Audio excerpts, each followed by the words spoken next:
before we get in, I'll give you guys a little bit of intro on Data for Good. Data for Good is a group of do-gooders who want to use their powers for good and not evil to help make communities better through data. I'm joined, as I mentioned, by Kevin Hayes and Scott Wells, both co-leaders of the chapter in Regina, alongside others, Josh West, Marina Moskalenko, and a host of other volunteers. So essentially their aim is to support not-for-profits and charities by unlocking insights that may be lurking within their data assets and ultimately support their strategic planning activities that improve operational efficiencies. So again, Kevin, Scott, thank you both for joining me today.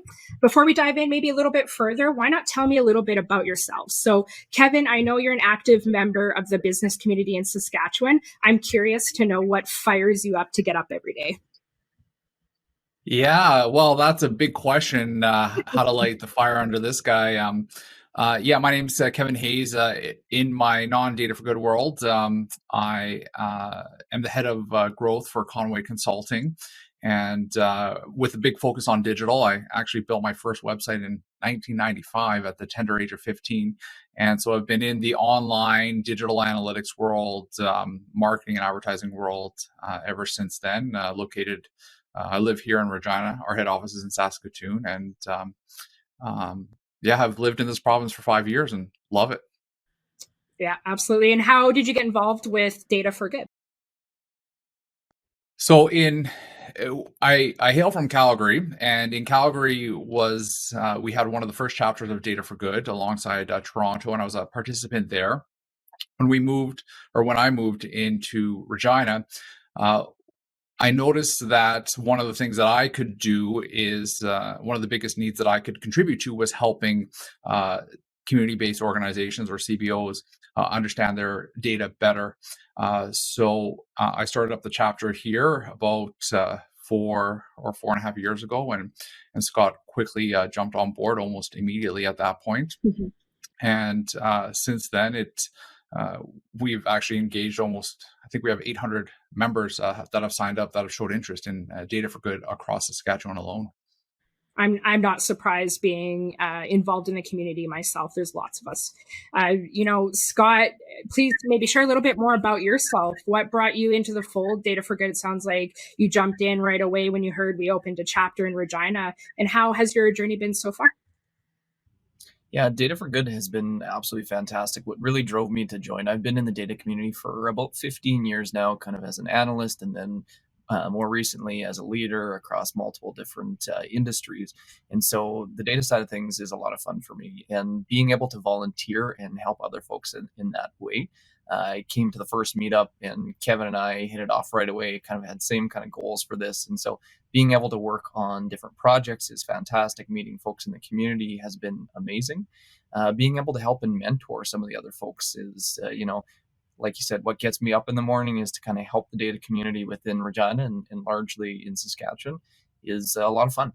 I love that. And I feel like there is a strong community in both Regina and Saskatoon. And from my understanding, there is a potential chapter brewing here in Saskatoon, where I'm located as well. So since then, it seems as if a few locations have sprouted their own chapters, like I mentioned, Regina.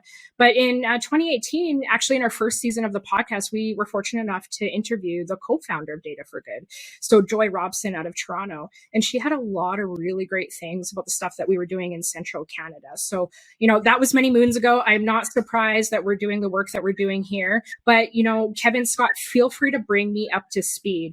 Now that I've jumped into a brief about the intro for Data for Good, maybe perhaps in your own words, explain to me like I'm a literal 6-year-old and you have superpowers. What is ultimately Data for Good? Well, Data for Good is about really helping the charitable and nonprofit sector fulfill their mission by understanding data better. And, one of the most exciting things about our chapter in Regina is our volunteers and how excited and passionate they are about volunteering and doing work. Data for Good is unique in the sense that almost all of our volunteers are community minded and they want to give back, but they also really love data. And so there's a lot of volunteering opportunities out there, but these folks, they do data at their day job, and then at night they're building, Python programs to measure heat, temperatures in grain bins, and they're doing all these interesting, really neat stuff. And so, we are very fortunate in Saskatchewan to not just have a group of volunteers, but have a group of volunteers that's really focused on the community and is really, really passionate about data, whether they're just entering the data field or whether they're some of the top of their field here in Saskatchewan. And so since we last spoke, our first meetup or gathering of Data for Good, my goal was just to have one other person come to our meetup other than me, so we could have at least two people. And that has turned from a meeting which ended up housing about 50 people who are interested in Data for Good, and a meetup group of 50 people, now to a meetup group in Regina that has almost 700 people, a meetup group in Saskatoon that has about 100 people, and really removing all the boundaries in Saskatchewan to do work for charitable and nonprofit groups, because we can all come together online and in person. So this sounds like, again, it's people that love data. I assume there are many types of volunteers. What is the typical person that joins, if any? Yeah, so it's kind of a mix across the board. I mean, really, when we have our meetups and we're looking for folks, we basically say anyone that's interested in any way, shape, or form. Sure, you're going to get some folks that are new to data and they want to learn, and that's great. We love that. We love mentoring. We love helping them out, and regardless of where their journey is. We've got some folks that, we either reach out to or jump on board that are very technically gifted. And so they're your data scientist, they're your, senior data analyst, and they love to do this kind of work. And so that's great.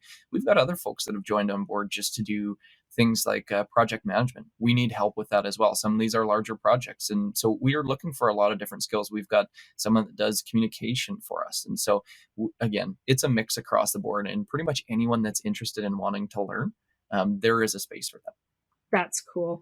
I assume there are many different types of projects that have come across your guys' table. In Saskatchewan, it may even be a bit more unique in terms of the types of clients we serve. You mentioned a really interesting topic about even heat within grain bins. We're talking insider baseball to some degree in Saskatchewan, but I can only imagine there are so many types of volunteerism you're involved in. I'm curious what that looks like and what type of clients may come to you guys. So we really have one piece of criteria that we assess, which is, are you an organization that's doing good for people or the environment, and a nonprofit? And if that's the case and you have an interest in data, then that's the starting point for the conversation. And so you could be a one-person nonprofit, or you could be a larger nonprofit that does have some data maturity. So as an example, we've literally worked with nonprofits that have come to us with stacks of paper and said, this is the data we have, what can we do with it? And then we've worked with organizations like the Regina Food Bank who have data and they have some structures and infrastructure already, and they say, hey, how do we work with, what can we do with our data and where do we move forward?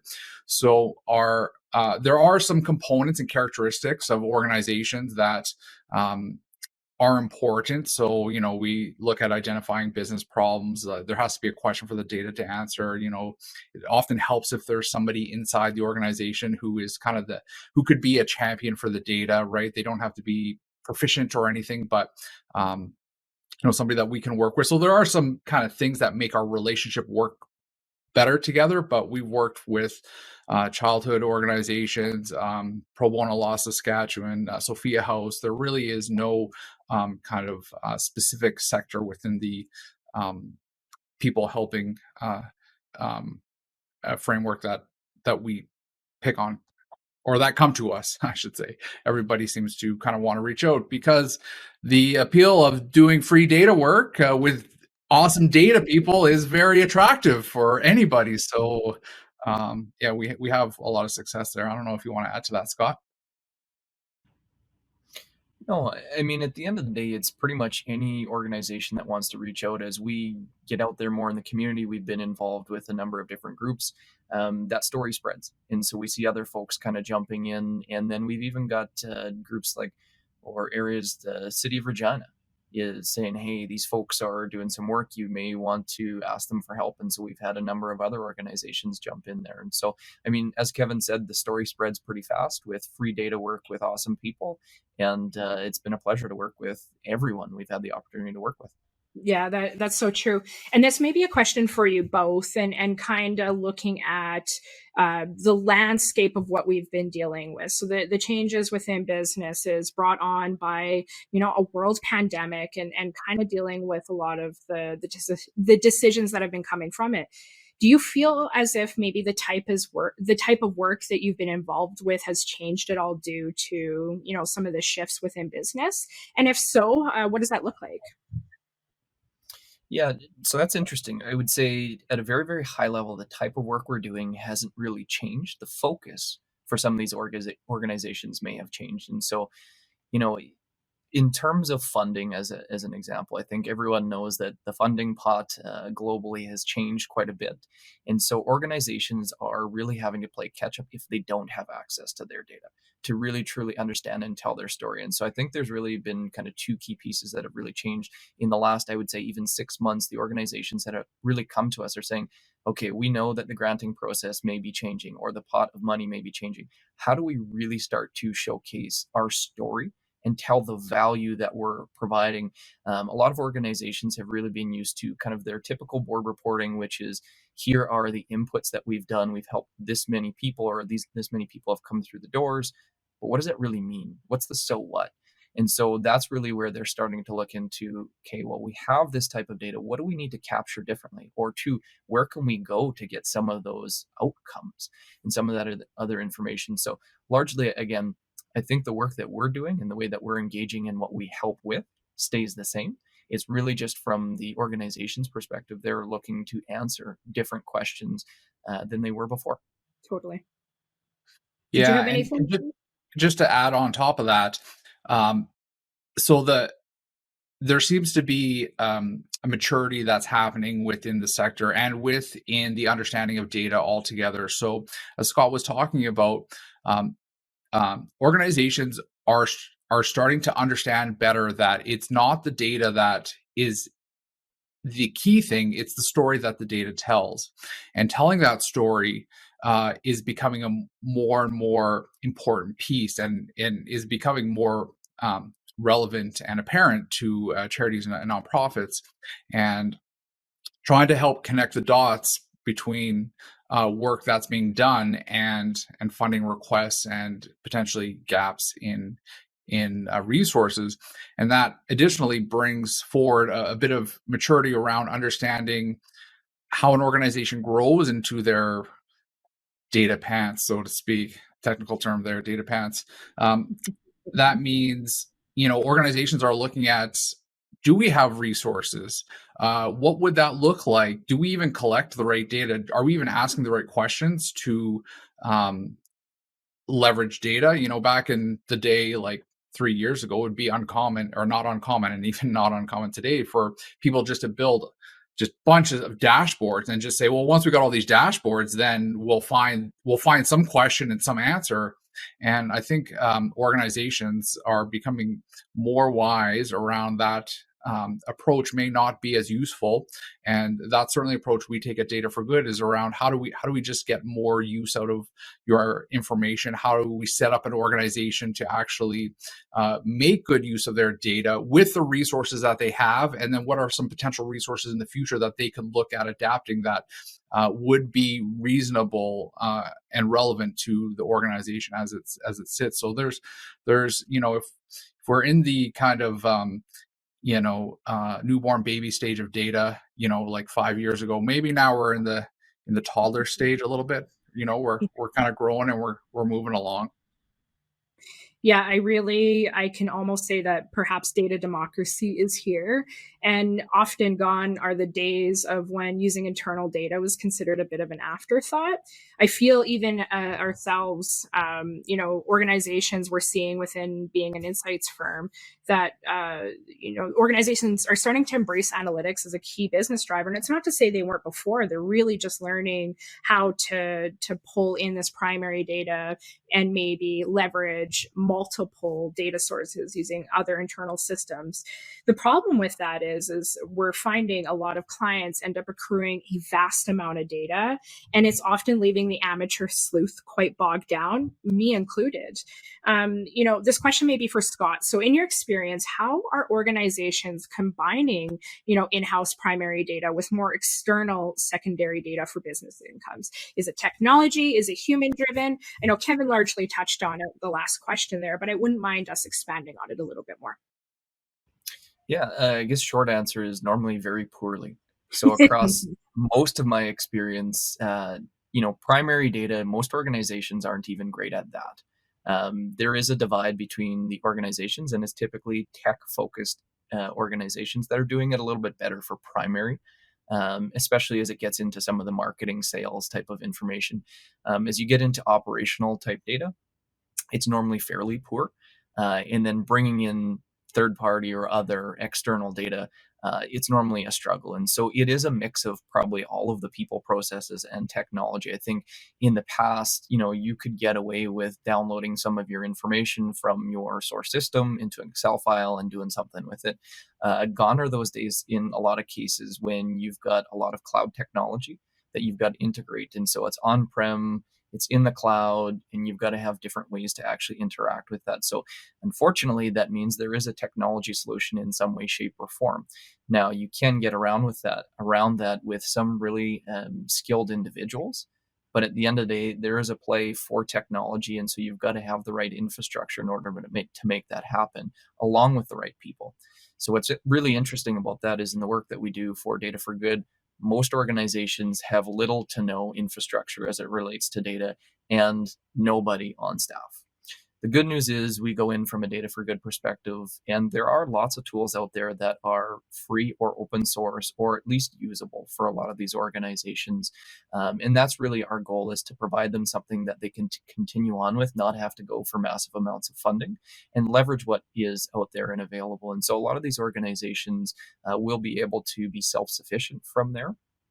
Or in some cases, they're actually looking to put funding proposals forward to have a data person on staff to continue on with some of this work, which is fantastic. But to get back to your question around, third-party data, I think anyone that's been involved with data, you look at sites like Stats Canada, and it's fantastic that there's open data like that available. But there is a divide in terms of skill set. So not everyone can go there and use it appropriately. And then when it refreshes or otherwise, how do they actually continue to bring that in? And so it continues to be a manual challenge for a lot of these organizations and groups. And so really having the ability to automate some of this stuff is really where the power comes in. I think what I hear from a lot of organizations is 80% of their time is spent on gathering data, cleaning it, not even using it. And really the value of the data then is wasted, in the sense of you're just capturing more and more data, but not really doing anything with it. And so really that needs to change. And some of those things, again, it's technology, but it's also people related and education for a lot of folks on how they use it. Because to your point, the goal of all of this data is to get it into the hands of decision makers and actually action something, not just to have it as an FYI. There's no point if, whether it's in my regular work or Data for Good, if we're just giving fancy dashboards to folks for them to look at and go, that's interesting, we failed. The goal at the end of the day is really to drive different business outcomes, or at least to have some sort of actions come out of it. Yeah, I couldn't agree more. And what I'm hearing is that technology is playing a super important role in really learning how to leverage these multiple data sources. Absolutely. Yeah. So to bring us back a little bit into the fold, we were kind of discussing about Saskatchewan and some of the organizations that you guys have worked with in the past 2 years.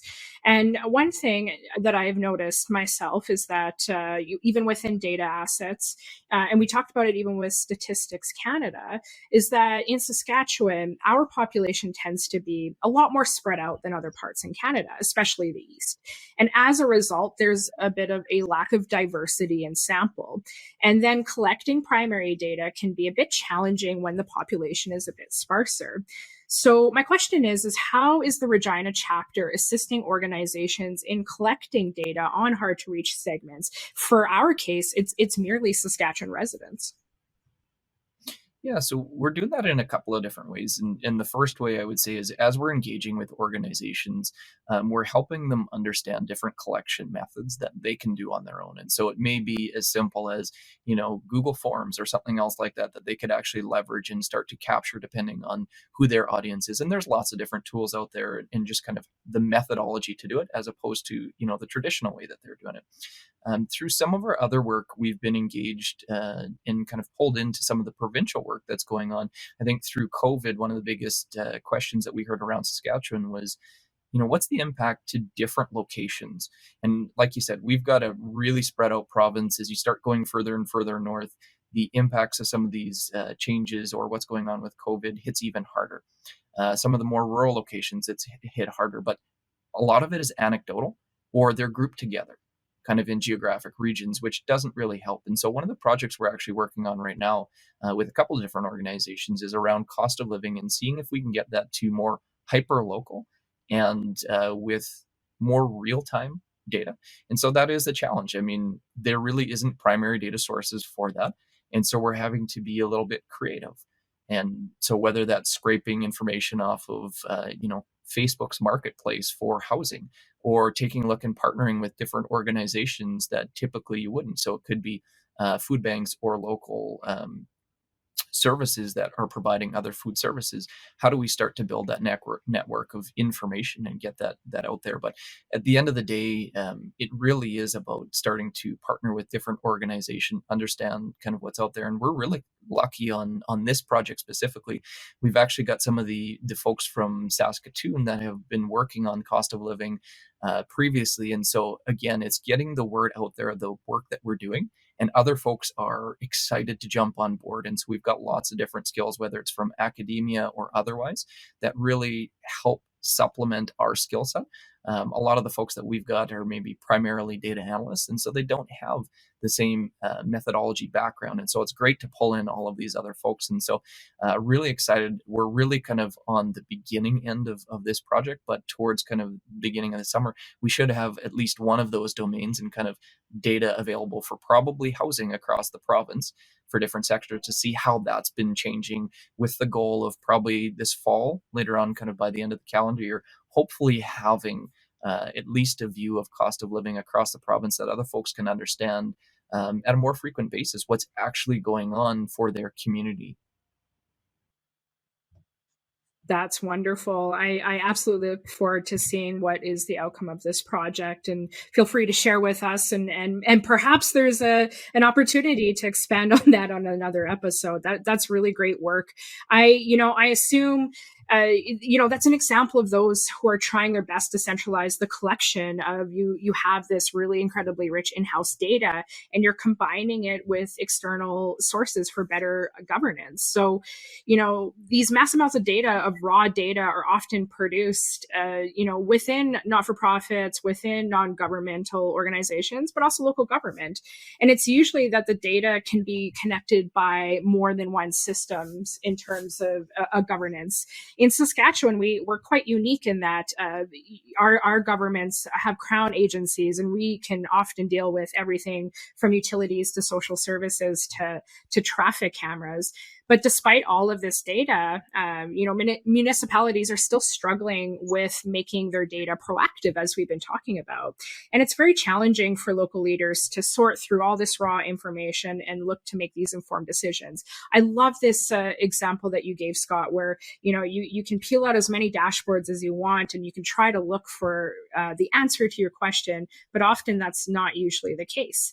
So my question is, these non-governmental, but also governmental organizations, they're really looking for ways, or smart ways, of collecting, of cleaning, of filtering, of analyzing their vast amounts of data. So in your experience, what are leaders in Saskatchewan looking to do to optimize their work and maybe improve, matters of the public sector through the use of their data? Yeah, there's quite a few different things, and it's kind of all hitting ahead right now in terms of different organizations are all trying to come together. And so one area that we've been involved in very recently. So Regina has the community safety and well-being plan that the city and the city councilors have kind of put out recently. And so the goal of that is really to improve kind of safety, well-being, in a number of different dimensions across the city. And so they've started to form what they're calling community action tables. And really what the goals are, so say housing or food insecurity, domestic violence, there are 7 different groups that they're looking at. And so what the goal is really to get community and other involved and start to take a look at some of those big meaty problems, figure out what those biggest problems are, and start to action it. Now, one of the challenges and one of the reasons that we're brought in is, in a lot of cases, the data is not available. If it is available, it's in one pocket, over here in this organization or over here in that organization. And so I think, I credit the city and city councilors and Mayor Masters, who's been championing this, with really having the foresight to understand the only way we're truly going to impact change is by bringing together some of this information. And so that's a great first step, is really just understanding that there is a gap and a need and what we need to do. It's not going to be easy in any way, shape, or form. I mean, there's a lot of hurdles to jump through, but none of them are insurmountable. Where Data for Good has really been able to kind of jump in is almost be that hub in the middle. So we've worked with a lot of organizations, and one great example would be 211. So 211 provides information for residents, for really anyone. You can go on their website, you can call them, and it tells you what type of services are available, what the organizations are, if you're looking for any type of service, whether it's mental health, food, housing, otherwise. They have an extremely rich data set of where people are, what they're looking for, what's going on, but a lot of other organizations don't have access to that. And so, having been kind of on the other side, helping 211 set some of this information up and getting them using it, we're having the conversations with the city, we're having a conversation with other organizations saying, what, it would be great if you could start to pull some of this information in and start doing that. And so, really back to your question, what are the municipalities or government or otherwise doing? I think we're really in our infancy in terms of really starting to action it, but it's getting folks to the table, having the conversations and starting to actually connect them, and then starting to figure out, how do we leverage the information that's already available? Because like you said, there's tons of information available. It's just, how do we effectively bring that together so that the right folks can use it? Because if you just have one data source, it really is fairly limited. But once you start adding on really what's going on with the community, or what's going on with all of these other domains, it really starts to paint the picture, and you can really start actioning some of those things. So when it comes to policy making, often there's definitive advantages in being able to understand what is happening across government by simply listening to what citizens are saying. How is, we've been talking about the city of Regina, which I think is a fantastic example of doing this, but how perhaps are they benefiting from being more open with their data? Yeah, so I guess really the biggest piece of that, as soon as you start being transparent with your data, and obviously not everything is being shared, you've got to make sure that privacy and security and all of those other things, if there is personal information that's in there, has either been anonymized or otherwise. And so just having the conversations, bringing some of that information to the table when we've had what they're calling summits, which is really bringing a whole bunch of the community organizations together, bringing people with lived experience together and having conversations about it. People are truly starting to understand what's going on, and they can have the right conversations. Whereas I think previously in the past, what you're going to see is that folks were maybe having the wrong conversations because they weren't truly informed.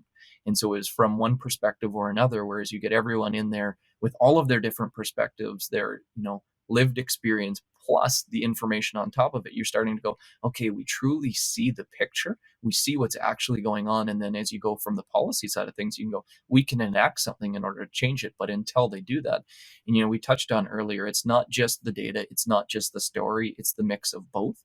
Folks need to hear truly what's going on from people, but then also decision makers need to know, how big is the actual problem? What is actually going on with the problem in order to make a decision? And so I think that's really what they're starting to bring together. Interesting. One Did of you have the anything to add? Sorry. Oh, sorry. Yeah, one of the really kind of key pieces when it comes to using data and making having decisions, actionable decisions informed by useful information is really when it comes down to leadership. And there's a lot of information out there, but somebody really has to drive the bus. And in many cases, that's organizational leadership. The city is taking a significant leadership role in trying to bring the community together to have discussions around, what are the biggest issues we have to pay attention to, and is there a role for data to support that, or what does that look like? But we see over multiple summits with the city and sector organizations, there are a lot of common challenges, and those challenges are a collective approach to information gathering and sharing, and then also giant concerns around privacy, and rightfully so. And when you have really sensitive information around, domestic violence or substance abuse or food insecurity, these CBOs are really concerned about their clients and the people they serve, and rightfully so. So in order to kind of bridge that gap and build trust, we really need to have leadership around people who are willing to have the conversations, move forward 1 inch at a time sometimes, and help understand how to navigate this actually fairly common environment, which is, how do we do best? What is the best information to collect? How do we share it all in an efficient way? How do we make sure that we set up some kind of system and framework that allows us to take action, so we're not just talking again and again and again about issues? And that type of movement, that type of progress in kind of any field, comes down to leaders buying into the value of information and using that information to make decisions. And sometimes with information, actually all the times with information, comes out a lack of information. And so you really, we've noticed with the organizations that we work with, it's when the senior leadership is bought into data, that's when things happen. And a data democracy was an excellent term that you used earlier. It's a bit of a state that we're all trying to get to, but we're crawling along, and we need some kind of first to market people to take more steps to show how this can work, and how it has worked in other markets, and it can work in Saskatchewan too. Do you find that the Regina chapter in Saskatchewan is unique in comparison to other chapters, just based off of everything you kind of said there, Kevin? Well, I mean, I don't know how to come across not biased, but please, we're all friends here. there are. It's quite an interesting viewpoint, the Saskatchewan chapter, because there's a lot about Saskatchewan's culture that makes our chapter good, and we do a lot of work in Saskatchewan. We do Calgary. The Calgary chapter also does a whole boatload of work as well, but we do a lot of work. We have a lot of engaged volunteers, more so than some other chapters. And the reasons for that are a couple of things. One is the CBOs in Saskatchewan are looking to work with organizations like us. And so there's a lot of trust between Data for Good and these organizations. And of course, we have people like Scott, who's has a background in health, and so really understands privacy very well. We have a lot of top tier, a high level, very experienced data people on our team. So we can bring a lot of, experience, but, ultimately the CBOs have to want to work with us and have to want to trust us. And that is a trademark of Saskatchewan nonprofits that isn't always relevant or isn't always available in other provinces. So that's one key piece. And the second is we have a pretty active leadership team at Data for Good here in Regina. So we, there's 4 of us plus, we got Cody running our meetups and Heidi doing our communications. We have a fairly active leadership team that does a lot of work. I'm sure we could do this actually full time if we chose. Sometimes we do this full time, including our other work. And then I guess the last piece, in addition to an openness to work with us and a strong leadership team, is our volunteer base. They are really wanting to get engaged. They're really active. They're really smart. We've got juniors, seniors. We've got people who want to mentor, people who want to be mentees. The volunteer base here is very impressive, and we are, I feel, sometimes in a very luxurious position to have so many people who want to do so much work with Data for Good. It's really a win-win for kind of everybody who's involved with Data for Good. Absolutely. I think, again, and not to be biased, but there really is that charm in Saskatchewan where often, we look like a much larger monster than we need to be. But I think it's truly due to passion.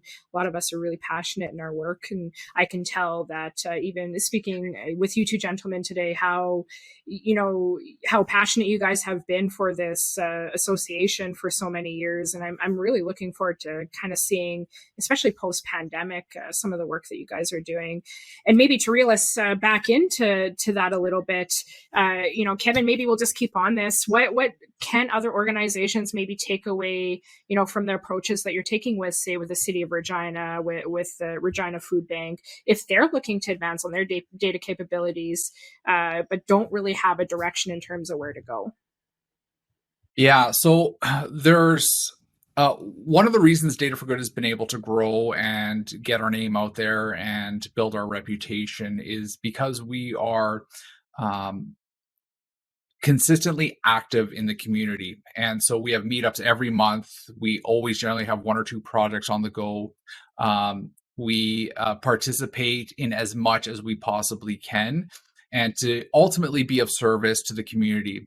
Although Scott, myself, Marina, and Josh are the co-leads, this is really a community-based organization, and really an organization that is run by the community, and however the community sees fit to use Data for Good is how we govern ourselves.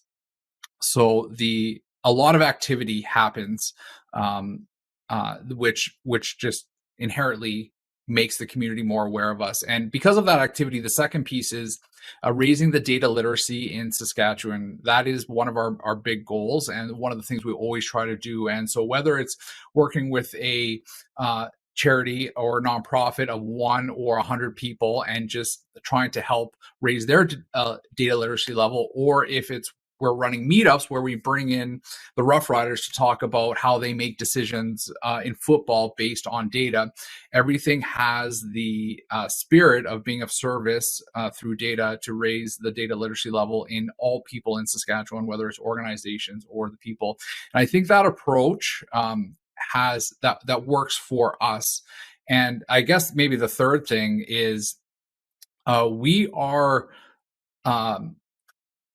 we're 100% volunteer based. And so we are not anchored onto any particular funding source or any particular organization or any particular anything. So we're a fairly neutral ground. And I think that in this province, adds a little bit of trustworthiness to us. And all of the chapters across all of Canada, nobody takes money, nobody charges, everything is 100% volunteer. So we're not unique here. But I find particularly in this province, the most common one common question I get, and Scott gets this as well, is, okay, so seriously, what's the catch? Like, so you're going to bring in all these data people, you're going to do all this data work, and so, but what's in it for you? And Yeah. the answer is yeah, we'll do it all for free, and the kind of spiritual payment, I guess, is our payment. But in other provinces, that answer doesn't fly, and there's not a trustworthy. That's like, nah, there's got to be something else to it. And so I think us being a kind of a neutral third party piece, that is accepted very quickly, and that just allows kind of a lot of more barriers to come down, and a lot more kind of work to be completed, because of the lack of allegiance to any particular line of thinking or anything other than being of service to CBOs. Having those first and second degree connections in Saskatchewan are often beneficial, I think, even past a networking event. I think this is a really key example where you have a bunch of like-minded individuals coming together and really supporting, the services that I and even yourself use every day. And I think there's truly something special about that. I've always, as a marketer who works for an insights agency firm, I've always looked at market research in a way where we're information gatekeepers. And often ourselves, it's a bit of an inherent duty to be sharing, information, especially in the era of information, in a way that's easy to understand, that's digestible, but that has value and is important. So I guess I thank you for the work that you guys are doing at Data for Good. I know even as a Saskatchewan resident, I'm sure I will benefit from the work you guys are doing. So, in effort to wrap up our conversation, this was just such good information about Data for Good. I'm sure we have a couple of people who are listening and they're thinking, oh man, I would love to see what these guys are about. So how do others get involved with the Regina chapter if they're interested? So you can get involved with Data for Good in Regina in a few different ways. One is you can go to regina.dataforgood.ca. That's our website. So dataforgood.ca with Regina at the beginning. That's where a lot of our information is housed. I would highly recommend you join our meetup group. And if you're not familiar with meetup, just Google Data for Good Regina meetup or Data for Good Saskatoon meetup, and you'll come to our meetup page and just sign up there. That's a good approach. And then through the website, we have volunteer forms you can fill out if you want to be a volunteer. If you're a charity or nonprofit and you want to work with us, then there's a form on there as well. There's also just a general, if you don't fit into any of those categories, but you want to stay in the loop of what's happening, you can submit your email there. So, you can also email me, kevin.hayes@dataforgood.ca or scott.wells@dataforgood.ca if you want to reach out to us directly. We're on Twitter and Instagram and YouTube and SlideShare as well. So we're easy to get a hold of. But I think one of the key components of getting together or getting involved with Data for Good is just the desire to want to be involved with us, whether you're a charity or nonprofit, no matter how advanced or unadvanced you are when it comes to data, or you're a volunteer, no matter how sophisticated or, at the start of the journey you are when it comes to data, all is cool. So we want to work with everybody. We want to be as inclusive as possible. So if you're interested in what we got, then get a hold of us and we'll be happy to talk to you. Awesome. That sounds great. I'll definitely be looking into it myself. I know I'm looking forward to your upcoming summer meetup. We actually, even ourselves, are presenting at one of them in June 28th at 7 p.m. So feel free to join us for one of your first membership meetup meetings. Again, that's June 28th. I think that'll be the day that this podcast launches. So tonight at 7. But I thank you both for joining us today. I will definitely plug some information below in the bottom of the website. We'll have all of Data for Good's channel so that you guys can connect with them, send them an email, drop them a line on Twitter, connect with Kevin and or Scott on LinkedIn. I'm sure they'll send you a hello. So again, thank you both for joining me. And if you had any final thoughts, I'll leave the floor to you. Thanks for having us. You know what? Again, the opportunity just to kind of chat about what we're doing and get out there. I think every single time we go out there, another person hears about what's going on and we get the opportunity to work with another organization or otherwise. And I think that really to us is the big benefit in our volunteer base. Every time we get a new project that comes through, it's something a little bit different. Different people are engaged or interested in different types of organizations. So it's always just fantastic to see kind of what's going on and help out the province. Yeah, likewise, and love Insightrix and the barometer. Can't wait for you to present to us. I love all the work that you guys always put out publicly, and feel grateful for that. So thanks for doing that for Saskatchewan and wherever else.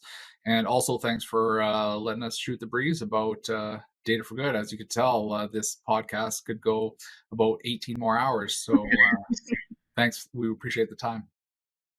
No worries. I foresee a potential episode in the future really kind of diving into some of the case study work you guys do. We'd love to hear more, vice versa in the Saskatchewan.